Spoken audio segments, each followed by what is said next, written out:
victory is far from assured. The status quo is unacceptable, and there are common sense changes that we need to make now before time runs out. But the Iraq insurgency is highly localized, so who knows what changes need to be made? Well, folks, I'll tell you who doesn't know. It's not the Iraq Study Group. It's not the White House. It's not the Congress. It's not the Pentagon or even the generals living in Saddam's palaces in Baghdad. Folks, I'm proud of my government, my military. They do not have the answers that we need right now. Instead, it's time to start listening to the troops. Folks, I've patrolled with and listened to hundreds of troops in Iraq and Afghanistan and took their best practices and put them down and turn it into an action plan for the American people so that we can help get these troops to win and come home victorious. Woo! So today I'm releasing the book, The Troops Need You, America, 6 Ways to Help Them Win. I'm right over there. And the key to this is that only you guys can make it happen, because the bureaucracy right now isn't working. And one of the things the book will explain is the Pentagon bureaucracy stuck in a business-as-usual mentality that rejected a field request from the troops for handheld lasers like these. Some innovative troops among you all here, and I just wanted to say a thank you for what you did for this country. I'm not a real eloquent speaker, so I'm going to have to read what I wrote. I just want to say I'm honored to be here today at this gathering of Eagles, because what I see is a small but mighty sample of united Americans. Since the outset of this war, I have been troubled by the division in this country. I can't understand why, when our loved ones are in harm's way, that we as Americans find it hard to come together in a common cause. The cause to liberate an oppressed people that were subjected to murder, torture, and genocide. Back in November 2005, both our parents, myself included, embarked on a trip to Iraq to see for ourselves the land that our loved ones fought and died for to liberate.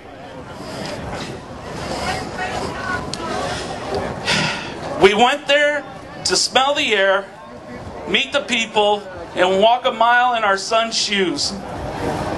And what I found when I went there was a good story. A story of hope. The hope of what could be for the whole of Iraq. The Iraqis we met thank America for their freedom. They call us liberators. They grieve for our loss as they grieve for the ones they've lost. I saw the tears of a mother as she held up the photos of the sons she had lost to Saddam, and I saw the smiles of the children as they crowded around to meet these Americans that had come to visit. These are the Iraqi children that my son wanted to teach to draw with crayons. I was going to send, but never got the chance to.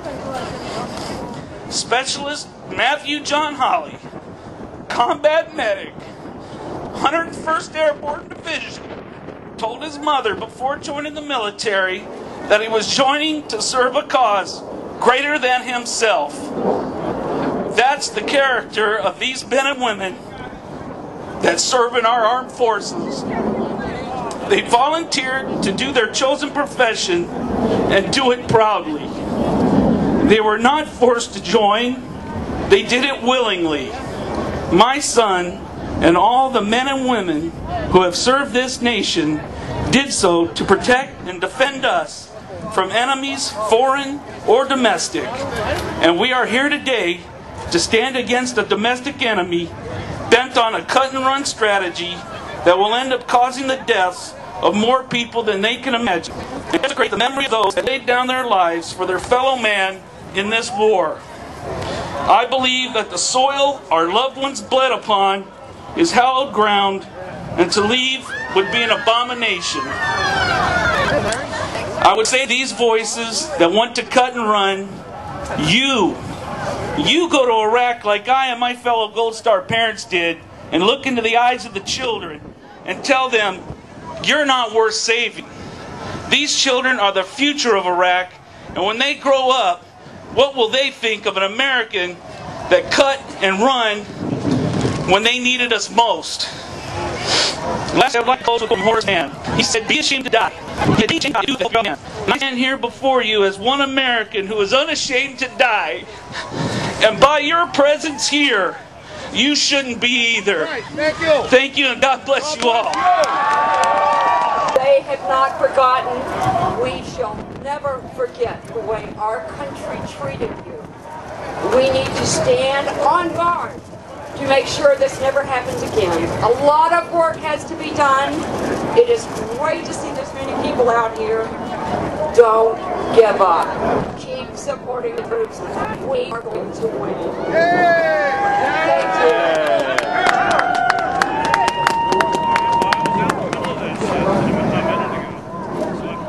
Thank you very much for listening. And look, remember, this is Operation Find for Effect, producing the sound that's going throughout our globe and letting those folks out there know that we mean business. StardustRadio.com is an internet radio station that's provided for all America and everybody that wants to listen to it. It's from Iowa, and it presents PFEC, that's Veterans Connection, and also Operation Find for Effect. Please, thank you so much, and hey, 1-877-213-4329. Call it in and let's talk.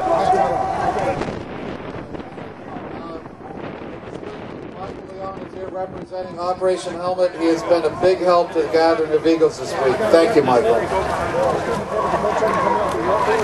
Thank you, ladies and gentlemen. We are all freezing. We need to go out there and face the disaster.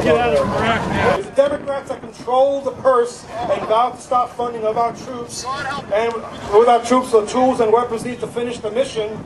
We echo Leonidas' words, which she told the Persians upon asking them to turn your arms.